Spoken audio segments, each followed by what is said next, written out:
सोचिए, सिर्फ 6 दशकों में इंडियन नेशनल कांग्रेस एक छोटे से ग्रुप से आज़ादी के लिए एक बहुत बड़े जन आंदोलन में कैसे तब्दील हो गए। चलिए इसी सफ़र को समझते हैं। देखिए, ये कहानी सिर्फ एक पॉलिटिकल पार्टी की नहीं है, बल्कि उस बड़े सवाल की है कि कोई भी देश, कोई भी राष्ट्र अपनी आवाज़ कैसे ढूंढता है। और ये इतना बड़ा सफर, जानते हैं, इसकी शुरुआत हुई थी सिर्फ 72 लोगों से। तो चलिए कहानी में थोड़ा और अंदर चलते हैं। साल था 1885, बॉम्बे का एक कमरा, और वहां मौजूद थे ये 72 डेलीगेट्स। यहीं पर नींव रखी गई इंडियन नेशनल कांग्रेस की। और पता है दिलचस्प बात क्या है? इसकी स्थापना की थी पढ़े लिखे भारतीयों ने, लेकिन एक रिटायर्ड ब्रिटिश अफसर A.O. ह्यूम की मदद से। तो यहां से शुरू होता है कांग्रेस का पहला दौर, जिसे हम मॉडरेट फेज या नरमपंथी चरण भी कहते हैं। इस वक्त लक्ष्य कोई बहुत ज्यादा बड़े नहीं थे और तरीके भी ज्यादातर अर्जियां देने वाले थे।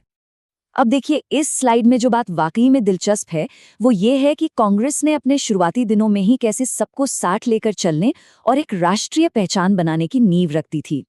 1887 में सैयद बदरुद्दीन तैयब जी पहले मुस्लिम प्रेसिडेंट बने। 1896 में पहली बार वंदे मातरम गाया गया।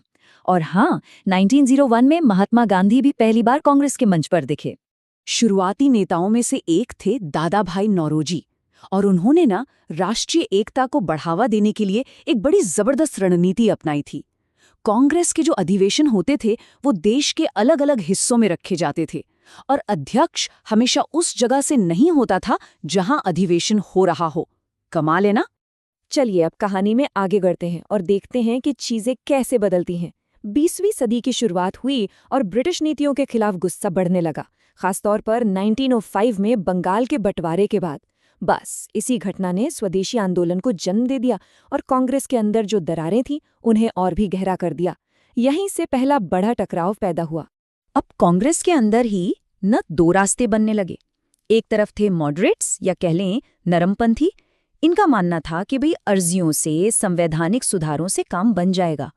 और दूसरी तरफ थे एक्सट्रीमिस्ट यानी गरमपंथी, जो कहते थे कि नहीं, अब ज्यादा मुखर होना पड़ेगा, बहिष्कार करो, हड़ताल करो, आत्मनिर्भर बनो। गोपाल कृष्ण गोखले जैसे जो नेता थे वो नरमपंथी सोच को रिप्रेजेंट करते थे। उन्हें लगता था कि बातचीत और अर्जियों से ही तरक्की हो सकती है।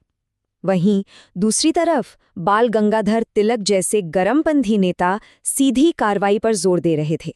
तो यहाँ सबसे ज़रूरी बात यह है कि विचारों का ये जो टकराव था वो 1907 के सूरत अधिवेशन में अपने चरम पर पहुंच गया, और नतीजा एक विभाजन जिसे हम सूरत स्प्लिट के नाम से भी जानते हैं। यहाँ दोनों गुटों के रास्ते अलग हो गए। इसी दौर में एक बहुत ही ज़रूरी शब्द सामने आया, स्वराज। इसका जिक्र पहली बार 1906 के कलकत्ता अधिवेशन में हुआ था। तब इसका मतलब बस अपना राज या सेल्फ गवर्नमेंट था, लेकिन आगे चलकर इसका मतलब और भी गहरा होता चला गया। और फिर महात्मा गांधी के राष्ट्रीय मंच पर आने से सब कुछ बदल गया। सच में उन्होंने कांग्रेस को एक पढ़े लिखे लोगों के क्लब से एक सच्चे जन आंदोलन में बदल कर रख दिया। और ये स्लाइड देखिए, ये बहुत अच्छे से दिखाती है कि कैसे 1920 के नागपुर अधिवेशन में गांधी जी ने कांग्रेस का पूरा ढांचा ही बदल दिया। अब लक्ष्य था शांतिपूर्ण तरीकों से स्वराज हासिल करना। एक 15 मेंबर की कांग्रेस वर्किंग कमेटी यानी CWC बनाई गई। प्रांतीय कमेटियों को भाषा के आधार पर फिर से बनाया गया और एंट्री फीस घटाकर सिर्फ 4 आने कर दी गई, ताकि आम से आम आदमी भी इससे जुड़ सके। और हाँ, इसी बदलते हुए दौर में 1917 में Annie Besant Indian national Congress की पहली महिला प्रेसिडेंट बनी। ये दिखाता है कि आंदोलन का चरित्र कितना विकसित हो रहा था और समावेशी बन रहा था। अब कहानी अपने सबसे अहम मोड़ पर पहुंचती है, जहां थोड़ी बहुत आज़ादी की मांग अब पूरी स्वतंत्रता के एक अडिग आह्वान में बदलने वाली थी। जरा इस स्लाइड पर गौर कीजिए।